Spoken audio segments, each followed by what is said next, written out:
Chapter 7. Not that it wasn't a perfectly nice room.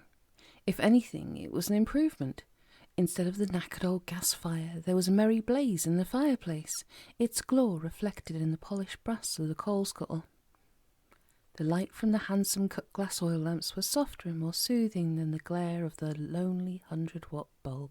The furniture was polished wood and sumptuous fabric, none of your flat-pack melamine junk. It was cosy, warm and friendly, in a homely sort of way. But it didn't have a door. Which sort of raised the question, how were you supposed to get in and, more pertinent still, out of it? Well, there was the window, but when Paul tried to lift the sash, it wouldn't budge. Furthermore, the glass was frosted, so he couldn't see out of it, and when he hefted the heavy bronze bust of Prince Albert that stood proudly on the mantelpiece and hurled it with all the force at his disposal, it bounced off the window pane and nearly broke his arm. Christ, he thought. Then he banged on the wall where the door had been and yelled for help at the top of his voice. Clouting walls with your fists gets pretty tedious after a while, especially if you're naturally clumsy and catch your little finger on a picture hook. Nobody answered, of course. He stood for a while, sucking his crushed finger, and then he pulled back the rug, just in case it covered a trapdoor. It didn't. Besides, it was his room. All he'd done was walk into it. There had been a door there just a few minutes ago, or how had he got in? Theory. What sort of room doesn't have a door? A room you aren't meant to get out of. Suppose he'd gone mad, and they'd locked him up, and this was his cell. Possibly they'd got him muddled up in the list of patients with someone who believed he was Gladstone or Sherlock Holmes, hence the decor, by way of humouring him.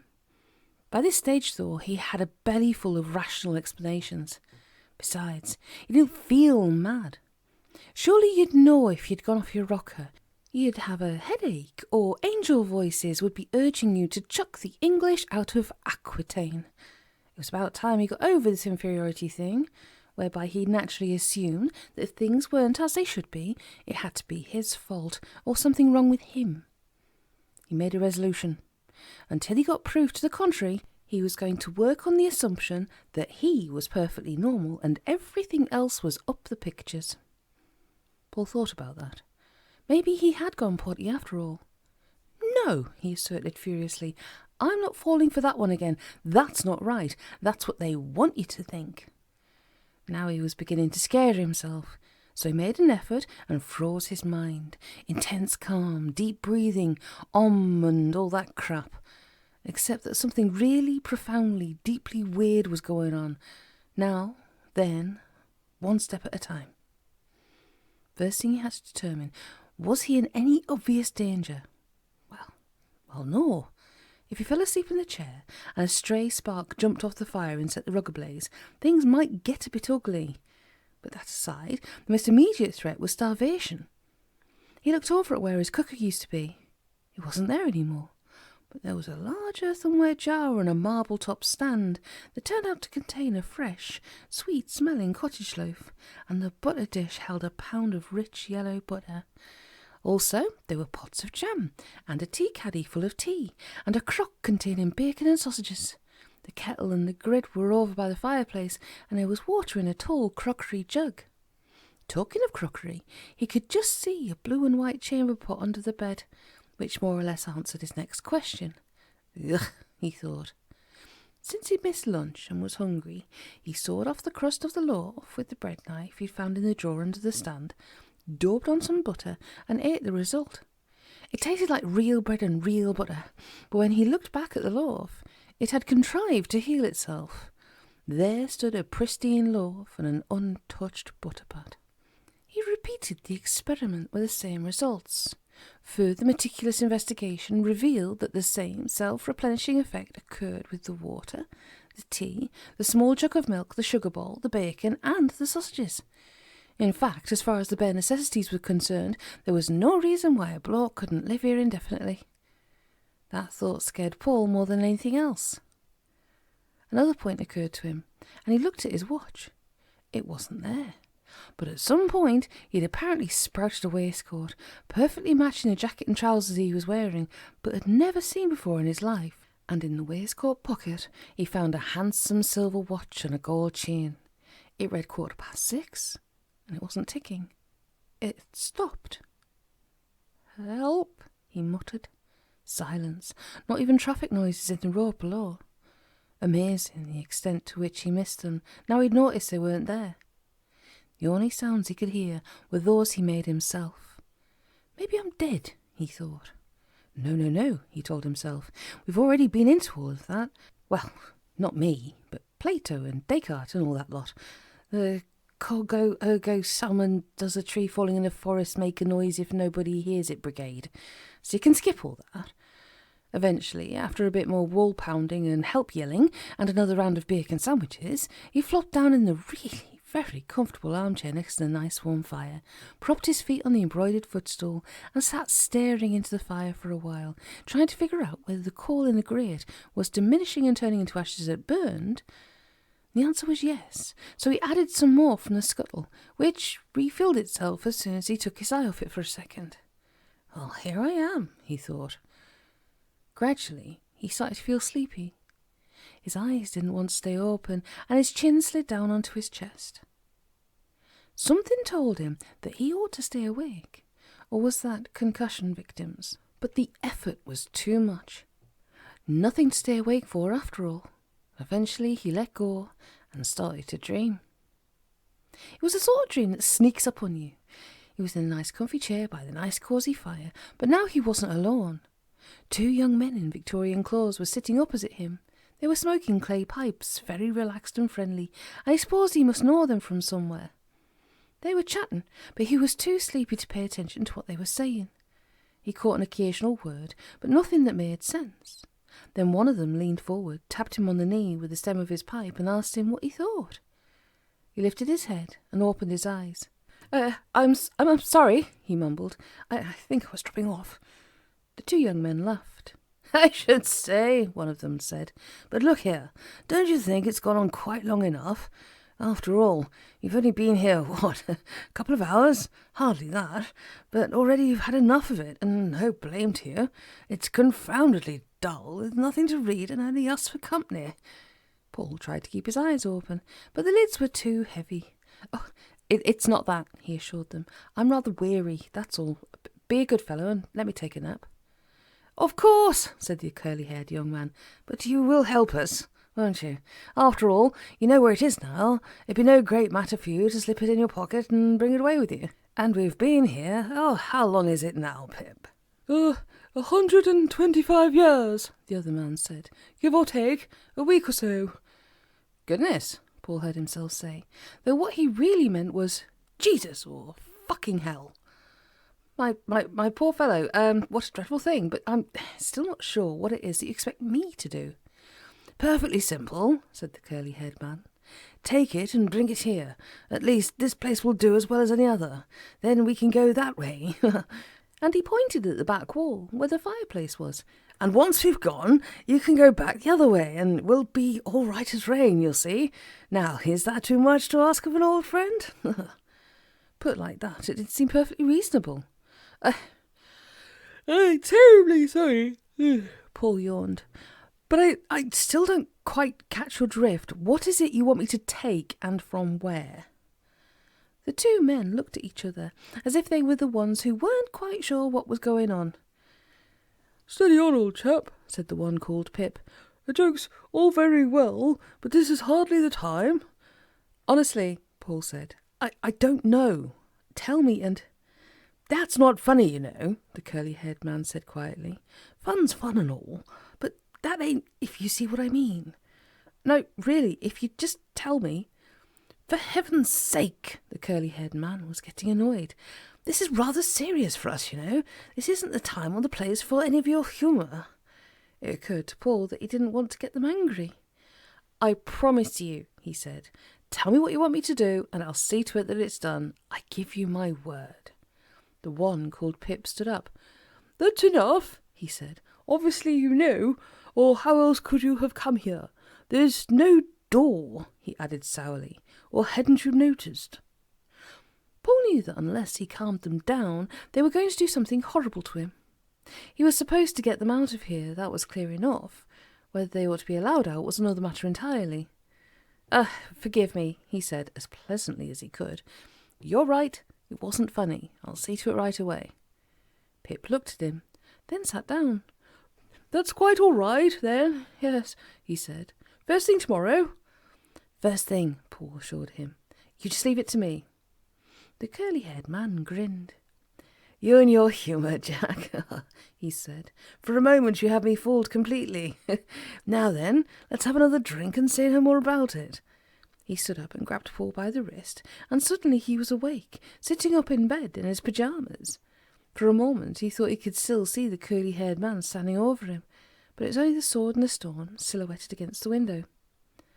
Door, he said aloud, and jumped out of bed. The door was where it ought to be. Furthermore, when he turned the latch, it opened, and when he pushed it, it clicked shut. He did this several times just to make sure. Never had the operation of a simple mechanical device given him more satisfaction. Bloody hell, he said aloud, and looked at his wrist. His watch was back, and it told him the time was 3:15. In the morning, because it was dark outside the window, with the amber glow of the streetlight seeping through. He flipped the light switch and looked around. There was his room, the scruffy epitome of his life, just as it had been when he'd left for work that morning. There was his suit, lying across the chair next to the bed, with his shirt on the floor and his tie on top of it. An unwashed plate on the table showed that he had cheese on toast, the stale Tesco's Canadian cheddar left over from the weekend, and baked beans for supper, which probably explained a great deal. Paul's mouth was dry and furry, so he made himself a cup of tea. Sitting on the edge of the bed, with the tea mug in his hands, he very nearly managed to persuade himself not to go to work the next day, or any day thereafter, to find another job and forget about Sophie, and get all the weirdness out of his life for good. But that was just 3 a.m. talking.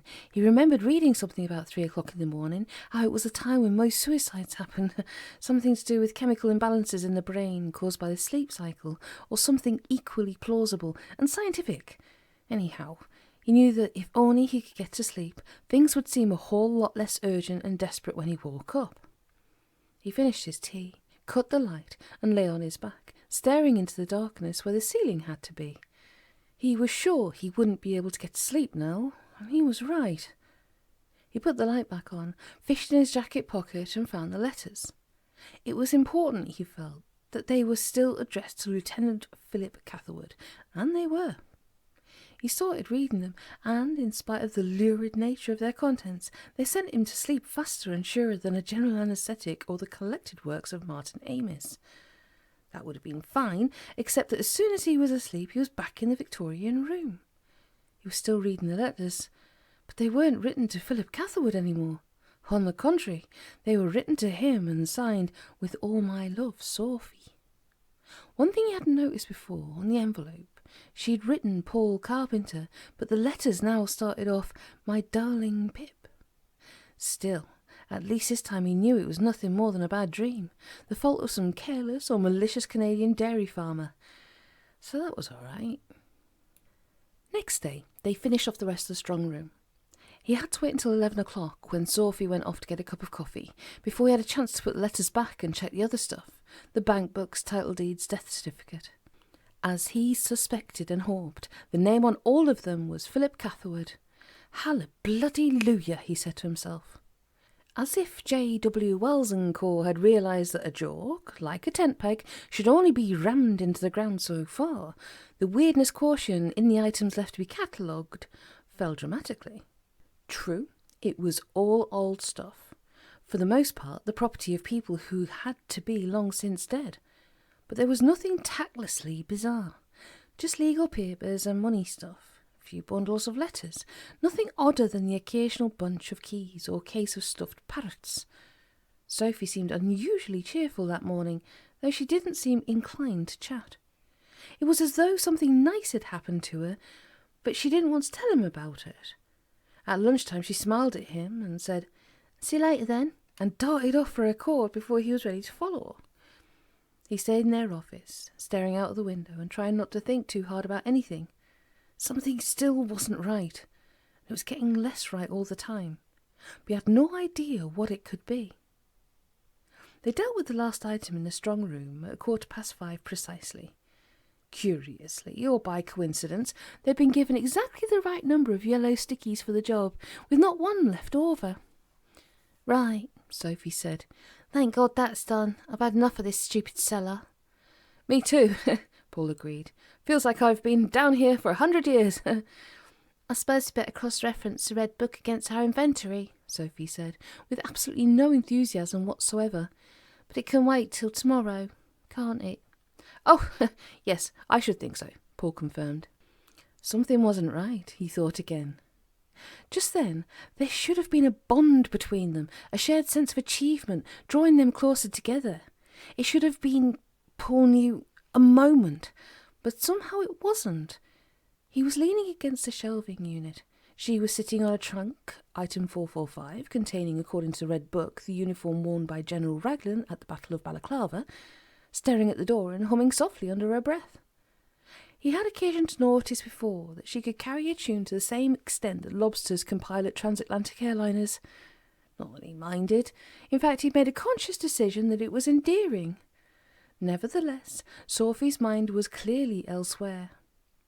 He found a stray sheet of blank paper and started folding it into an aeroplane. "Paul?" Now that was a first. She hadn't called him by his name before. He paused in mid-fold. "Hello?" "Well." He knew that she was undecided about something, trying to make up her mind. He dropped the paper aeroplane, not bothering to look and see where it fell. Better late than never. Here came the moment, unless he was very much mistaken. "Well," she repeated, "do you mind if I tell you something? I mean, well, we're friends, aren't we? After doing this and everything, and I've got to tell someone." "Sure," Paul said. "Fire away." "All right."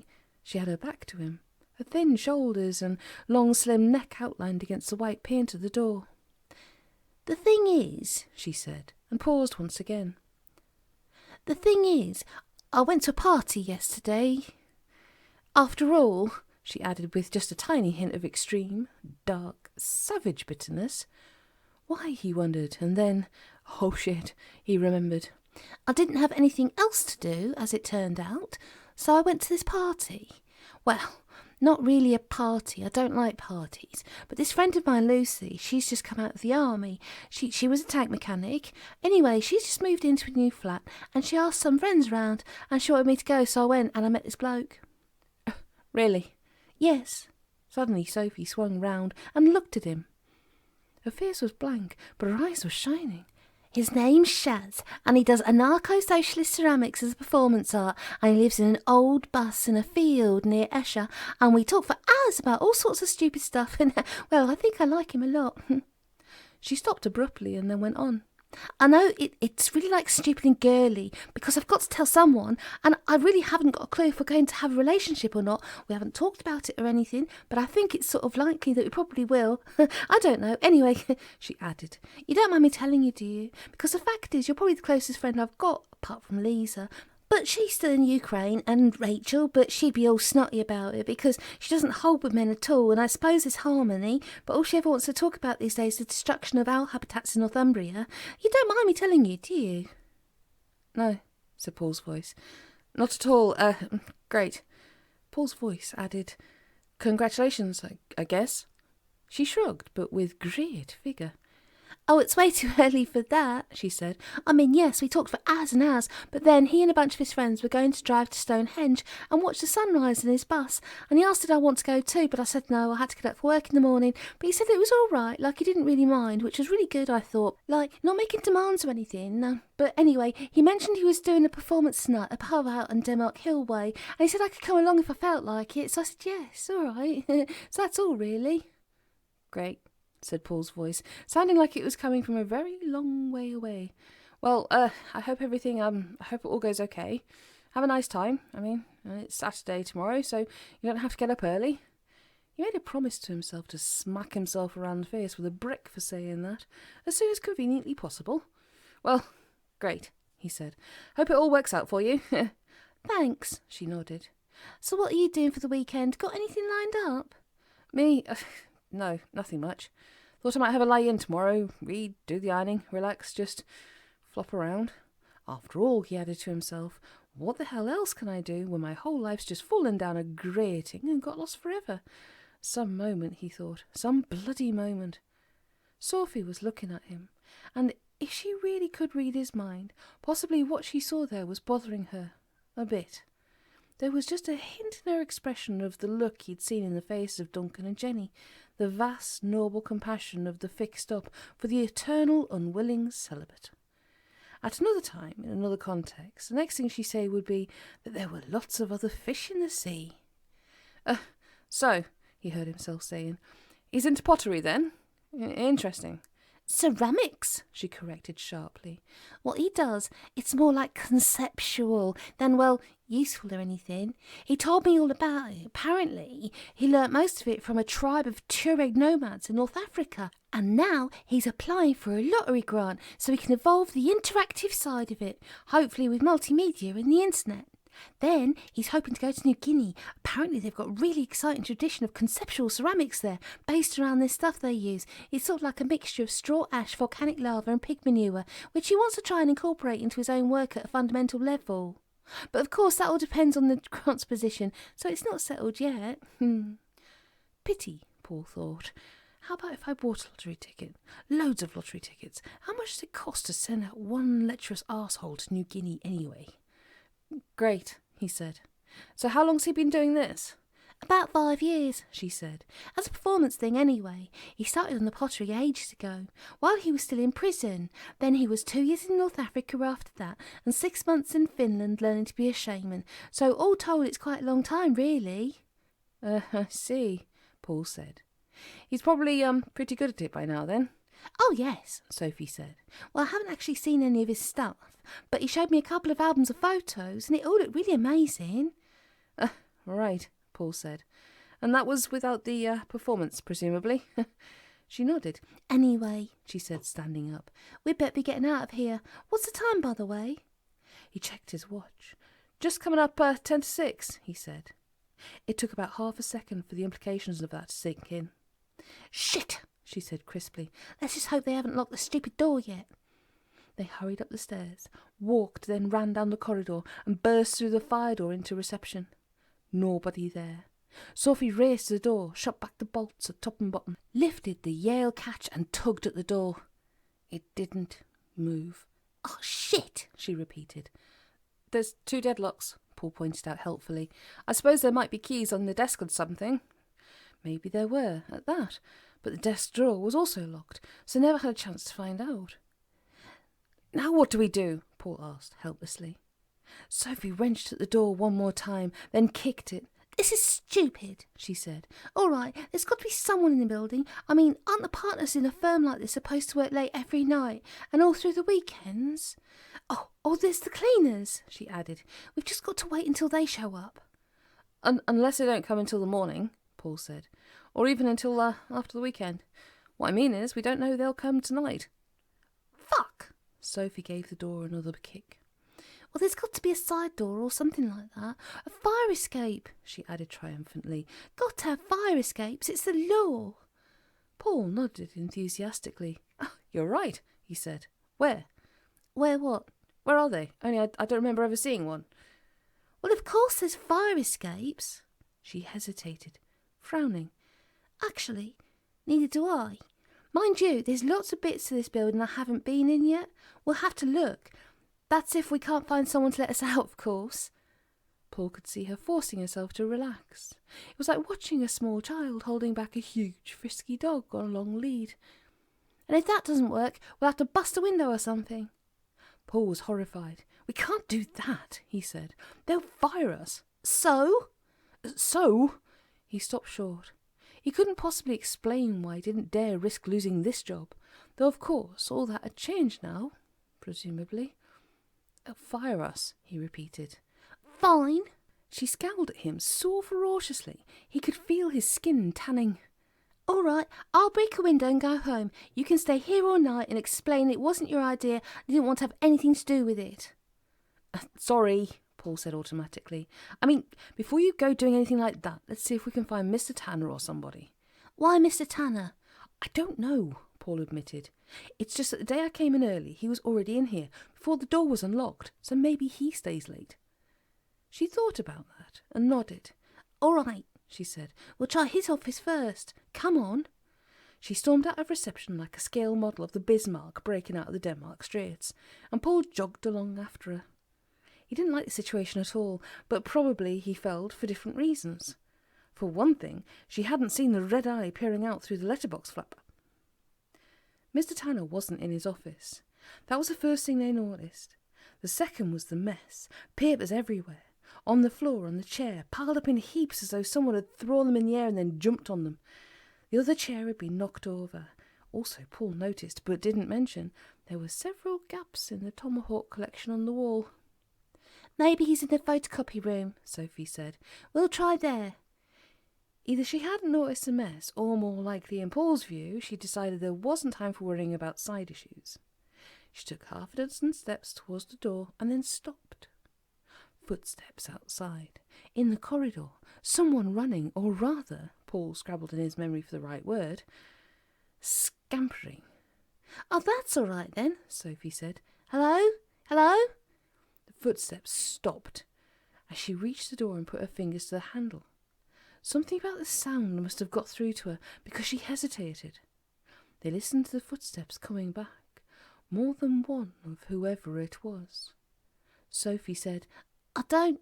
And then the door flew open. It hit her hard on the side of the head and she fell sideways. Paul moved forward and then stopped in his tracks, gawping helplessly. In the doorway stood something utterly unlike anything he'd ever seen before, except maybe in a book, when he'd been very young. Up to a point, it was a bit like a tall, thin monkey, except that it was wearing clothes, a leather jerkin, and over that a chainmail shirt, black steel, red with rust, and on its head a round steel helmet that was too small and the wrong shape generally. In its left hand it clutched a short axe, one of Mr. Tanner's tomahawks, Paul guessed, though he really wasn't too bothered about details. It had the face of a pig and little round red eyes, and he was sure he knew it from somewhere. Bloody hell, Paul whispered. The creature, the hell with it, Paul decided, he'd call it what it was. The goblin saw him and stopped dead, like a startled cat. Another goblin, more or less similar but more ape than pig-faced, appeared behind it and pulled up sharply, peering over its shoulder. They stood quite still, watching him. He watched back. He was, of course, scared out of his wits. To his shame, he could feel something warm and wet trickling down his inside leg, but there wasn't time to feel bad about that. But somehow he knew that of the 4 life forms in the room, he wasn't the most terrified, not by some considerable margin. While this thought was crossing his mind, he noticed that the back goblin was holding a short, wide-bladed spear, and both of them had claws where there should have been fingernails. Claw marks, an isolated part of his subconscious duly noted. That clears that up. He had an urgent feeling that moving, at least before the goblins did, wasn't a good idea. Likewise, breaking eye contact. He had no idea why. It was just something he knew, in the same way he could point accurately at the corner of the room with his eyes shut. He wanted very much to see if Sophie was all right, but that would mean shifting his eyes a fraction to the right, and that simply wouldn't do. He was stuck. So, apparently, were the goblins. At any rate, neither of them was moving or breaking eye contact either. In fact, there didn't seem to be any reason why the 3 of them shouldn't stay exactly as they were until 9 o'clock on Monday morning, assuming that no 4th party intervened to break the spell. Sadly, life wasn't like that. From some other part of the building, downstairs by the sound of it, came a loud crash, followed by an outburst of chattery screaming, like a million monkeys trying to dictate the works of Shakespeare into a tape recorder. Paul nearly jumped out of his skin. So did the goblins, but apparently this was just their reaction to Paul's sudden movement. Either they knew what the noise was, or it didn't bother them. Maybe it even reassured them. In any event, while Paul was still recovering from the shock, they pounced forward, swift as spiders, but still extremely wary, like 2 small bouncers tackling one enormous drunk. The one with the spear scuttled straight at him, while the other one dived to the right, to take him in his flank. Paul jumped back, trod on the leg of the overturned chair and lashed out frantically with both arms to try and regain his balance. This had the effect of freezing both goblins in their tracks. In fact, it reminded Paul of one time he'd been in a country walk and found himself in a field full of young bullocks. It was the same disconcerting half-heartedness, the same blend of aggression and obvious terror, though what they had to be scared about, Paul wasn't quite sure. True, the taller of the pair, the one with the axe, was maybe 4'9" and distinctly weedy under its bristles. On the other hand, there were two of them, and the point of the short one's spear was only about 6 inches from Paul's navel. Out of a clear blue sky, it occurred to Paul that he might try shouting at them. Maybe it was because that was what had worked with the herd of bullocks, or maybe it was just long-buried instinct. Anyhow, he tried it, whereupon both goblins did a standing jump 4 feet backwards, recovered, took a step forward and froze again. They stared. He stared back. Another stalemate. Yes, he thought, but now they were well clear of the door, which meant that if Sophie still had her wits about her, she could sneak out without being seen. And what? Go for help? She couldn't get out of the building. Besides, he mused, remembering the crash and the screams, it was more than likely that the two goblins weren't the only examples of their kind on the premises. He drew in a deep breath, for shouting purposes, but found that he couldn't bring himself to make any noise whatsoever.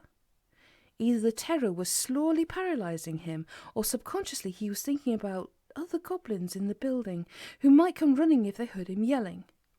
He let the breath out slowly and concentrated on keeping still.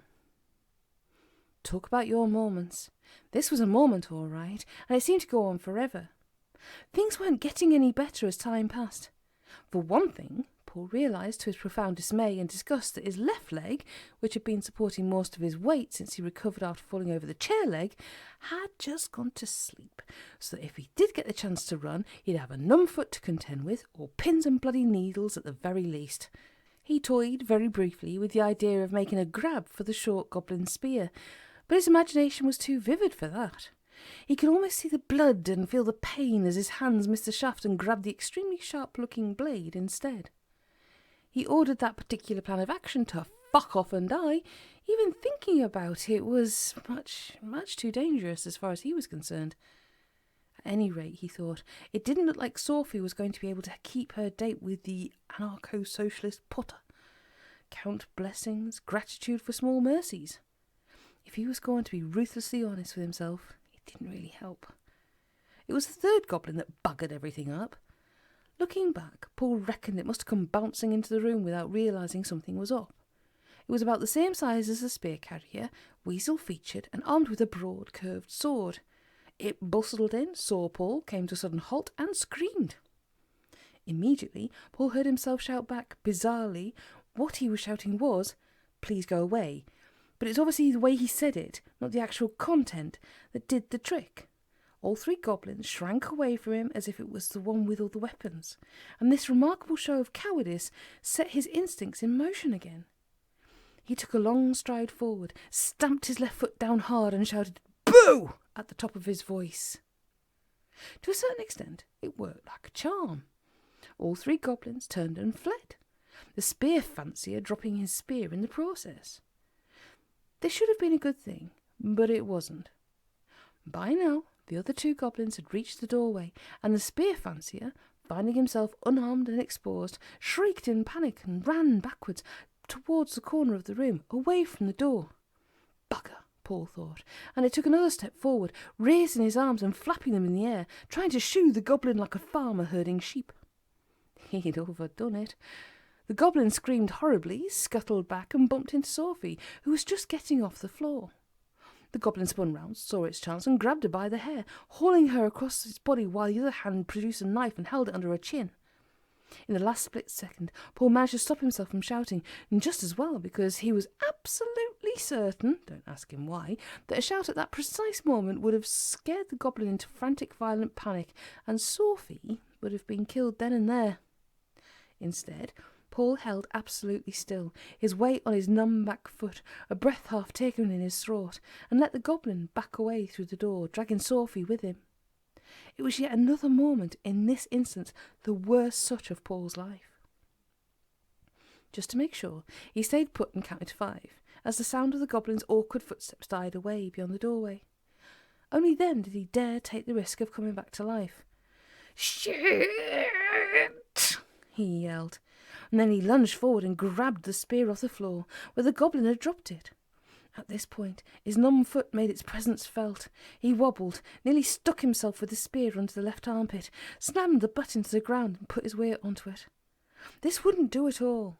So, using the spear as a crutch, he swung towards the door and hobbled out into the corridor. No sign in either direction, nothing to give him a clue which way they'd gone. Paul hesitated. The clever thing to do, he knew, would be to go back into Tanner's office, throw a chair through the window and scream for help. But he didn't. He wasn't sure why. He just knew that going back would be going in the wrong direction, leaving Sophie when he should be following. "Shit and fuck," he muttered balefully. He looked down the corridor and then up. Which way? No idea, and eeny, meeny, miny, mowing at this juncture simply wasn't going to cut it. He had to make a decision. "Bugger," he explained to himself, and turned right. Right, of course, meant down the corridor, into the computer bay, through the fire doors and down the stairs, at the foot of which he stopped and listened. Somewhere in the distance he could hear bumps and crashes, like noisy children shifting furniture, presumably goblins, and he was perfectly well aware of the fact that he was a coward, completely out of his depth, in a locked building containing an unknown but probably substantial number of utterly terrifying and apparently until proven otherwise hostile creatures. But that was about as relevant to the decision-making process as the price of cocoa butter on the New York Commodities Exchange. The only question was, were those goblins the right goblins or not? No way of knowing. All Paul could think of was getting hold of one of them and hitting it until it made the other one, the one who'd got Sophie, give her back. It was a spectacularly stupid plan, and he knew it, but it was all he could think of. Hating his left foot for having pins and needles in it, he hopped down the passageway like Long John Silver running for a bus and shoved through the fire door into reception. He was looking for goblins. He'd found them. He didn't bother with a meticulous head count, but there were at least 20 of them, apparently playing some form of rugby football with the large metal waste paper basket that usually lived under the receptionist's desk. As soon as Paul barged in, they stopped whatever it was they'd been doing and froze. They were staring at him as if, well, they were junior clerks in a City of London office and he was a goblin. "Oh, for God's sake, not all that again," Paul said to himself, and instead of staring back, he yelled, "Bastards!" at the top of his voice and brandished the spear in a melodramatic a fashion as he could manage with a duff foot and a soaking wet trouser leg. The goblins fled. All that was, except one. One, however, was enough. It was bigger than the others he'd seen, rat-faced, broad across the shoulders and armed with a long, thin knife and a chunky-looking iron club with spikes sticking out of it. For a split second it turned to follow the others, and then it screamed horribly, jumped onto the front desk and threw the club at Paul's head. Paul dropped the spear and ducked as the club sailed past his head, missing it by the width of a cigarette paper. The goblin jumped down, reaching for him with its clawed hand. Paul backed away on his heels like a Cossack dancer, flailing with his arms for balance, and as he retreated down the line of the front desk, his fingers closed on something cold and smooth. Whatever its proper function was, this object had suddenly been upgraded to weapons status. Paul grabbed at it and lashed out at the goblin's claw, rapping it hard across the knuckles. It was at this point that they discovered what the mystery object was. It was a long stapler. A table lamp would have suited him better, likewise a length of steel pipe or an Uzi, but what he'd got was a stapler, and it was better than nothing. The goblin paused for a moment, weighing up the merits of various tactical initiatives, and suddenly hopped forward, swiping at Paul's face with its claws. Without really knowing what he was doing, Paul intercepted the goblin's swing with his own left hand, grabbing its arm just above the wrist. Then, hefting a stapler in his right hand, he closed its jaws into the goblin's soft, leathery palm and squeezed hard. The stapler went click. The goblin shrieked, dropped its knife, and tried to pull away. It succeeded, but not before Paul had stapled it again. Now that, he couldn't help thinking, was a good moment. After that, things started to look up. thanks mostly to the goblin, who made the mistake of backing into the bookshelf on the far wall of the little bay where callers waited for their appointments.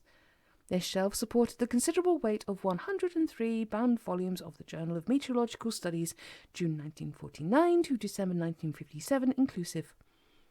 In turn, the shelf was secured to the wall by 2 stout wooden brackets, but not stout enough, it turned out, to survive a direct hit from the spike on the top of a goblin helmet. To be precise, the spike took out the bracket at the end of the shelf nearest to Paul and the front desk. Immediately the shelf dropped forward, and the bound volumes slid off it one by one. June 1949 to September 1951 between them knocked off the goblin's tin hat. The rest of the collection drummed off his hairy skull like raindrops, until a glancing blow from February 1956 finished it off and dropped it to the ground like the proverbial felled ox. It was an awesome, really quite inspiring sight, and while it was going on, all Paul could do was stand and stare in fascinated admiration. Once the last volume had done its stuff, however, he snapped back into life, pounced on the stricken goblin, and grabbed it by one long, furry ear. "Bastard!" he yelled. The goblin stared at him and whimpered, its little red eyes wide with horror. At any other time, Paul would have had to let it go, and probably find it an old blanket and a source of bread and milk. Just then, however, he wasn't in the mood. He hardened his heart, clenched his left fist, and swung it back for a good, hard swing. "What the bloody hell," said a voice behind him, "do you think you're playing at?" He let go of the goblin's ear and whirled round so fast he hurt something in his neck. Mr. Tanner was standing in the doorway. Paul tried to find some words, but only one of them came to hand.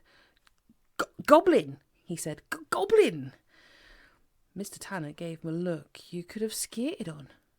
"Actually," he said, "that's my mother."